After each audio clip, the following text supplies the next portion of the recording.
Grade 11 students sa Bacolod City, Gintiro patay sa ginapahayag amay sang abyan. Samtang 78 anyos nga anay pulis, arestado sa kasong rape.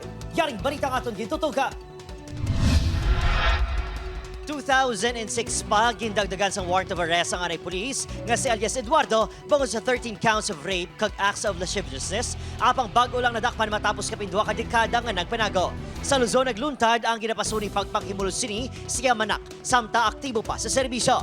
Kinserving warrant of arrest sa iya ginaisaran sa barangay Kabug, Bacolod City.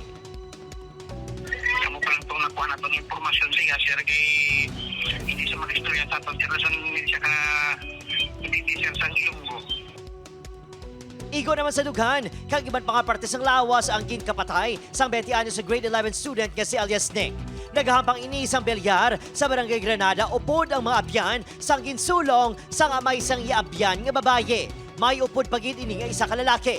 Nakilala ini pinaagi sa CCTV footage. Nagdalaga ng biktima sulod sa kwarto apang ginsundan sang sospek ka gintiro sang 4 ka beses base sa lupok nga nabatian sa marsidente. May mga baseyo sang kalibre 45 nga nakuha sa kwarto. Hindi ko pa mahambal kung ano ang kaangtanan sang friend niya sa pagpatay sang iya amay sa ini nga biktima. Natubod na sa BCPO ang identity sang suspect kag padayon ng hot pursuit operation. Sang tinalikdan ni Adlaw, nakaupod pa sang biktima ang bata nga babae sang suspect sa isang okasyon suno pa sa kapulisan. Obatiril Gasilio, Adrian Prietos, 1 Western Visayas.